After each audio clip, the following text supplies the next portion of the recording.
ce Saint-Esprit, maintenant et toujours. Dans les siècles des siècles. Amen. Alléluia. Vive Esprit Saint. Nos cœurs, emplis-nous de ta paix. Oh, nous murmure Abba. Tu es notre guide, ô Dieu, toi, Paraclet, notre défense. Viens, Esprit Saint, illumine nos cœurs, emplis-nous de ta paix. Oh, nous murmure Abba.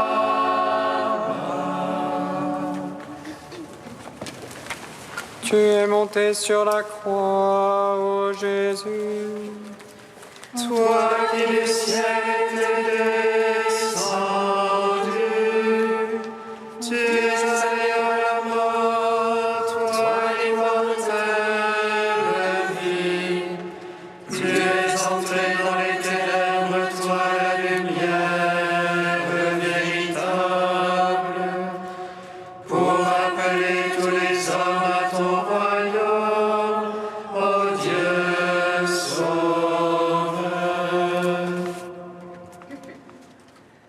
Tu es monté sur la croix, ô Jésus, toi qui du ciel étais descendu.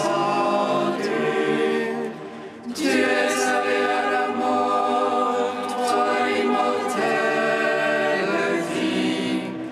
Tu es entré dans les ténèbres, toi la lumière véritable, pour appeler tous les hommes à ton royaume, ô Dieu sauveur.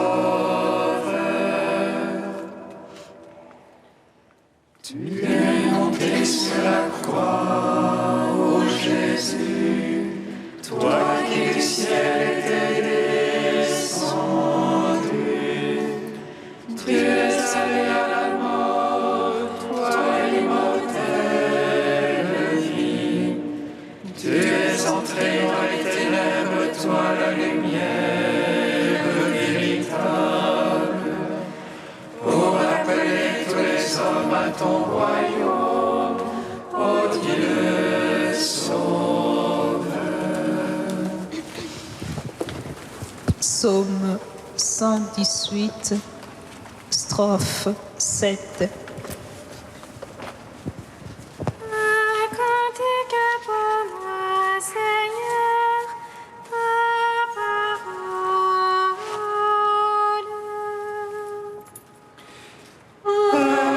Cantique pour moi, Seigneur, ta parole. Rappelle-toi ta parole à ton serviteur, dont tu fis mon espoir. Voici ma consolation dans ma misère. Ta promesse me vivifie. Les super de mon bafoué à plaisir. Sur ta loi, je n'ai pas fléchi.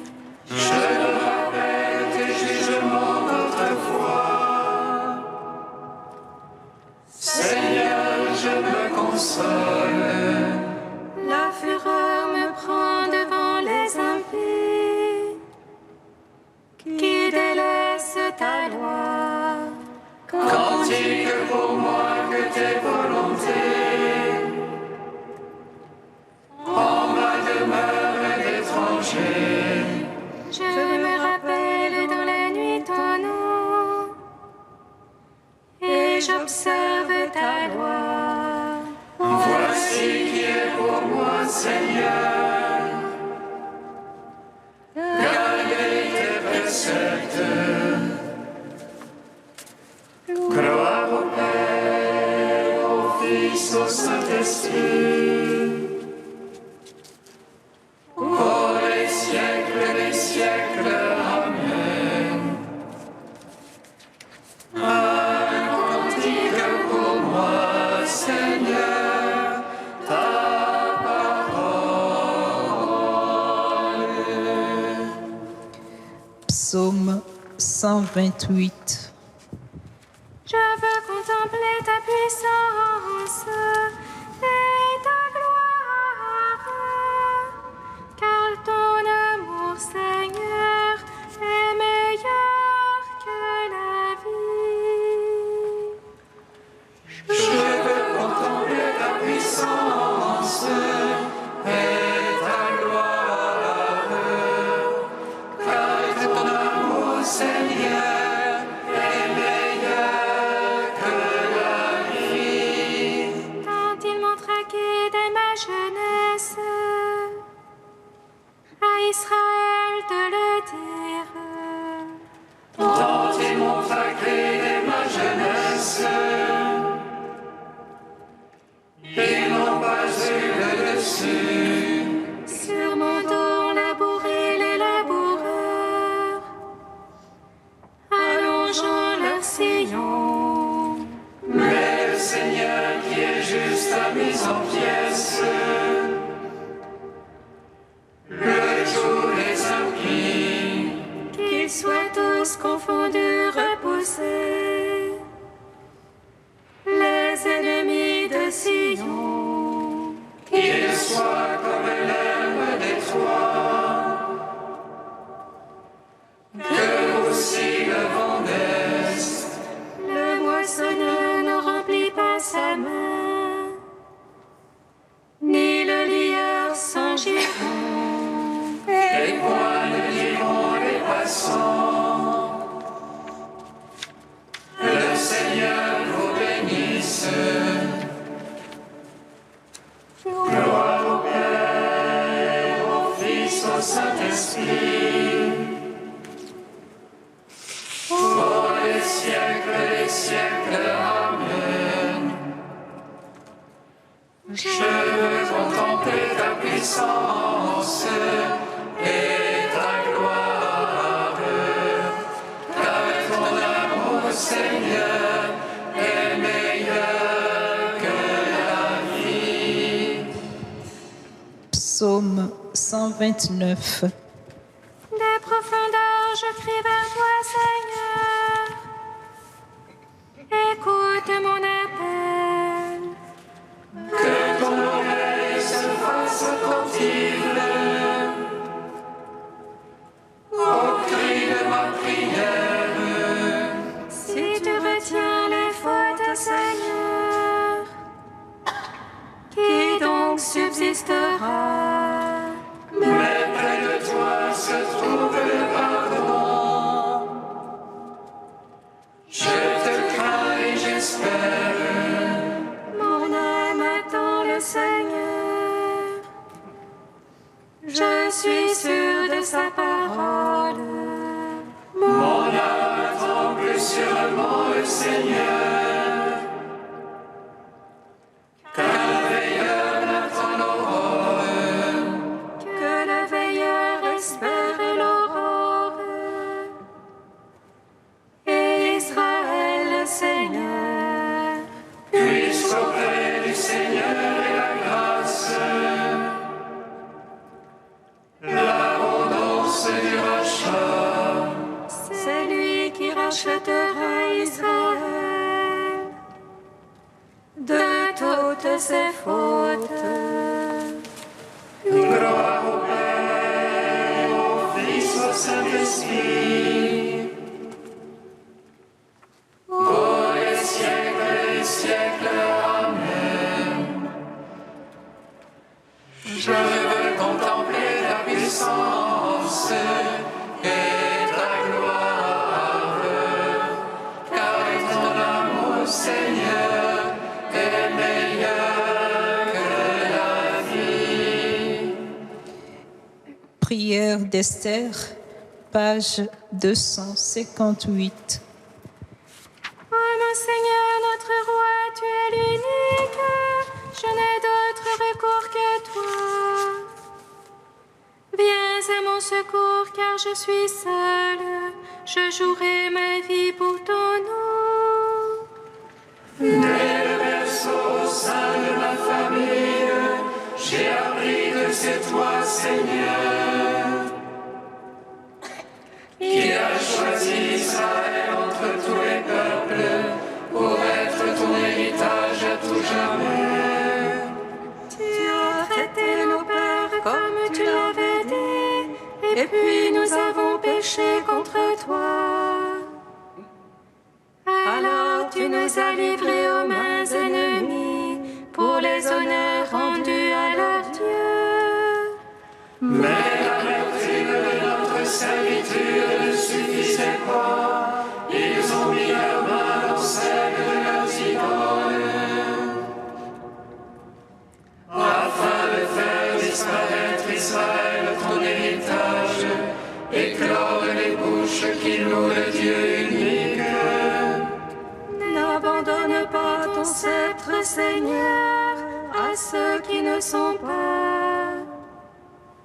Point de sarcasme sur notre ruine, retourne ces projets contre leurs auteurs. Souviens-toi, Seigneur, manifeste-toi au jour de notre tribulation et de nos peines. Et à moi donne du courage, roi des dieux et maître tout-puissant. Et nous, sauve-nous par ta main, viens à mon secours, car je suis seule. Je n'ai rien à part toi, Seigneur, de toutes choses tu as connaissance. Ta servante ne se réjouit qu'en toi, Dieu d'Abraham, ô Dieu dont la force l'emporte sur tous. Écoute la voix des désespérés et libère-moi de ma peur. Rends gloire au Père Tout-Puissant, à son Fils Jésus-Christ le Seigneur, à l'Esprit qui habite en nos cœurs, pour les siècles et les siècles. Amen.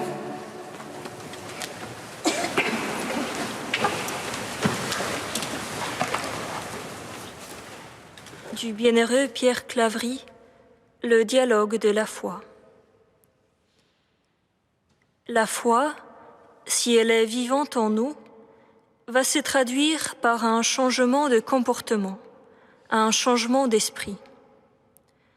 Je ne peux pas vivre de la même manière quand je suis seul, craintif, enfermé dans ma suffisance, et quand j'ai découvert que quelqu'un partage ma vie, puisque c'est là-dessus que j'ai centré ce que j'appelle la foi, la découverte de quelqu'un. La qualité nouvelle de cette vie, vécue en présence de quelqu'un, et pas de n'importe qui, du Père de Jésus-Christ, est traduite dans l'Évangile par les béatitudes. Matthieu les présente comme la loi nouvelle. Je crois que c'est vrai, à condition de s'entendre sur ce qu'est la loi. Déjà, dans l'Ancien Testament, la loi n'était pas ce qu'elle est devenue au temps de Jésus pour certains pharisiens, une loi extérieure qui s'impose à l'homme. Dieu avait donné les 10 paroles d'amour dans le cadre d'une rencontre, d'une alliance. C'était le code d'une alliance. C'était ce qui change quand nous vivons l'alliance. La loi ne précède pas l'alliance. C'est parce que nous avons découvert quelqu'un qu'ensuite cette loi devient un peu comme la loi de fonctionnement de celui qui croit. C'est la loi intérieure. Le plus souvent, nous perdons le sens de la présence et par conséquent, il n'est resté plus que la loi. C'est ce qui est arrivé aux Juifs du temps de Jésus et ce qui risque de nous arriver tout le temps.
Église sainte, Jérusalem aimée de Dieu, Mère de tous les hommes, bénie sois-tu. Église sainte, Jérusalem aimée de Dieu,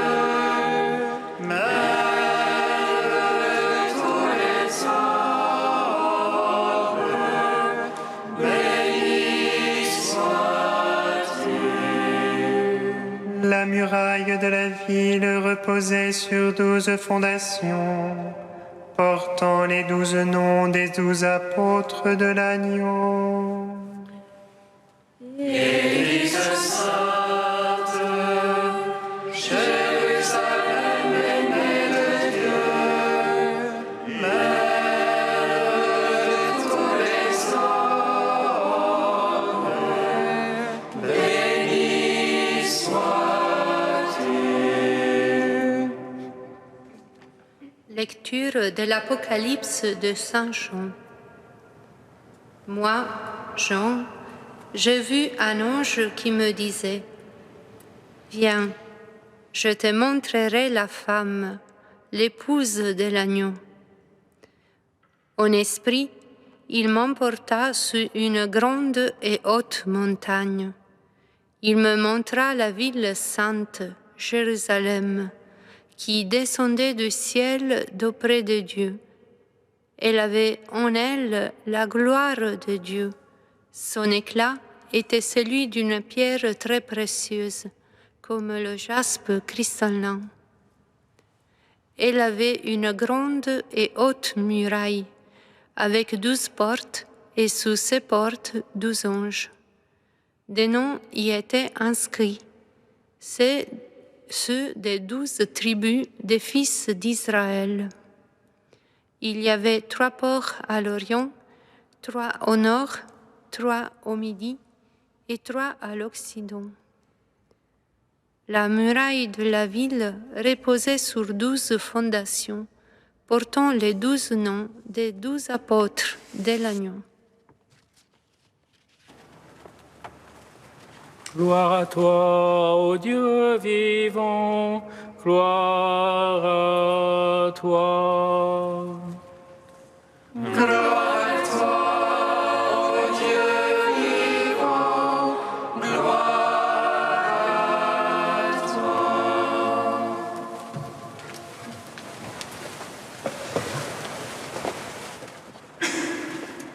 Apocalypse signifie révélation. Alors que l'Église naissante se trouve en temps de persécution, ce livre lève le voile pour indiquer le sens de ces choses, les noces éternelles de l'agneau et de l'Église. En nous tournant vers la fin des temps, qui est paradoxalement déjà arrivée en Jésus-Christ, il ouvre ainsi la porte de l'espérance. En méditant ce texte à la lumière de la fête que nous célébrons en ce jour, nous pouvons y percevoir un appel à redécouvrir la signification, pas seulement du bâtiment Église dans lequel chaque jour nous célébrons notre liturgie, mais aussi le mystère du corps ecclésial que nous formons. En effet, quand la vision du voyant de l'Apocalypse nous révèle une image de la nouvelle Jérusalem telle qu'il la découvrait, c'est pour nous faire comprendre que Jérusalem n'est pas seulement un lieu géographique, mais qu'elle est devenue la figure de la présence de Dieu parmi les hommes, et que cette présence se révèle à travers la splendeur de l'Église. Comme le temple au cœur de la ville de Jérusalem était le signe de la présence de Dieu au milieu de son peuple, ainsi le bâtiment Église est le signe visible d'une présence invisible, celle du Christ parmi les hommes. Cependant, ces lieux symboliques n'auraient aucune importance ni aucune valeur s'ils ne représentaient pas en même temps le corps vivant de l'Église, c'est-à-dire non plus des temples de pierre, mais les temples spirituels qui constituent le peuple de Dieu rassemblé par l'Esprit Saint. Il n'y a pas d'Église vivante sans chrétiens vivants témoins de Christ. Et en même temps, il n'y a pas de chrétiens vivants témoins du Christ sans la communion eucharistique au corps de Jésus, tel qu'il se donne à ses disciples. Ainsi, nos églises deviennent à la fois le lieu où nous sommes rassemblés pour accueillir le don de la grâce de Dieu et le lieu où nous pouvons donner le signe d'un peuple uni dans la communion de l'amour, comme le Père est uni au Fils et ne fait qu'un avec lui, dans l'Esprit. En célébrant cette fête de la dédicace de notre Église Saint-Gervais, nous pouvons donc rendre grâce non seulement pour les premiers bâtisseurs de cette Église et pour toutes les générations de chrétiens qui ont contribué à faire de ces lieux le lieu vivant de la présence du Christ, mais aussi demander au Seigneur la grâce de grandir dans la connaissance de lui et dans l'amour fraternel, afin que ceux qui poussent les portes de notre Église puissent y rencontrer encore aujourd'hui le Dieu vivant parmi nous.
Nous te prions, Seigneur, ami des hommes. Nous te prions, Seigneur, ami des hommes. Seigneur, nous te prions pour notre Église Saint-Gervais-Saint-Protais, qu'elle soit le lieu d'une liturgie qui conduise beaucoup de personnes à la prière. Nous te prions, Seigneur, ami des hommes. Seigneur, nous te prions pour le groupe ogive, que notre Église puisse élever les âmes par la beauté. Nous te prions, Seigneur, ami des hommes. Seigneur, nous te prions pour que les 600 ans de la dédicace de notre Église l'an prochain puissent être l'occasion de développer son rayonnement spirituel. Nous te prions, Seigneur, ami des hommes. Seigneur, Saint fort, Saint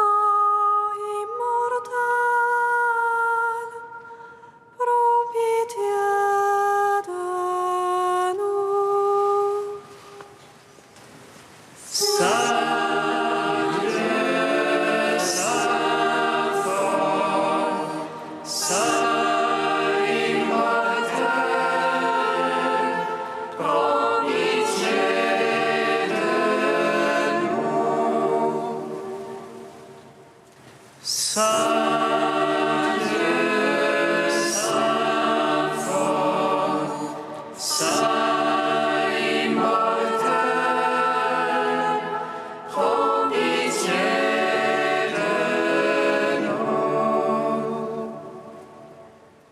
Gloire au Père et au Fils et au Saint-Esprit, maintenant et toujours et dans les siècles des siècles. Amen. Saint immortel,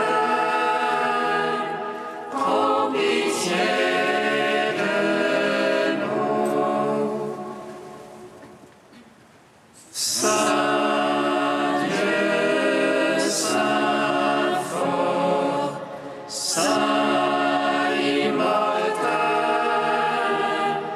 prends pitié de nous. Père, tu fais de nous les pierres vivantes d'un édifice spirituel. Nous te magnifions. Notre Père qui es aux cieux, Que ton nom soit sanctifié, que ton règne vienne, que ta volonté soit faite sur la terre comme au ciel. Donne-nous aujourd'hui notre pain de ce jour. Pardonne-nous nos offenses, comme nous pardonnons aussi à ceux qui nous ont offensés. Et ne nous laisse pas entrer en tentation, mais délivre-nous du mal. Car c'est à toi qu'appartiennent le règne, la puissance et la gloire pour les siècles des siècles. Amen. Chaque année, tu fais revivre pour nous, Seigneur, le jour où cette Église a été consacrée. De grâce, écoute les prières de ton peuple. Donne-nous de toujours accomplir ici un culte qui te rend de gloire et nous sanctifie pleinement. Par Jésus-Christ, ton Fils, notre Seigneur et notre Dieu, qui règne avec toi et le Saint-Esprit, maintenant et pour les siècles des siècles. Amen. Bénissons le Seigneur.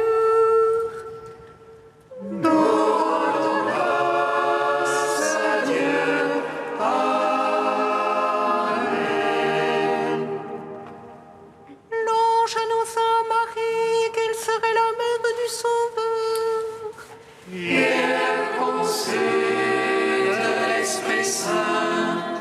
Réjouis-toi, Marie, pleine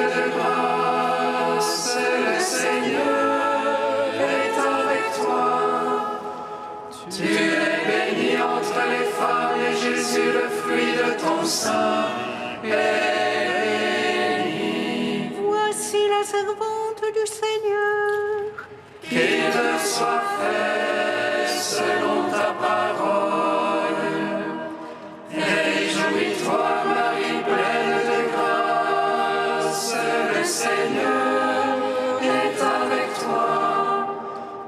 Tu es bénie entre les femmes et Jésus, le fruit de ton sein, est béni. Et le Verbe s'est fait chair. Et il a demeuré parmi nous. Réjouis-toi, Marie, pleine de grâce, le Seigneur est avec toi. Tu es bénie entre les femmes et Jésus, le fruit de ton sein, est béni. Priez pour nous, Sainte Mère de Dieu, Afin que nous soyons rendus dignes des promesses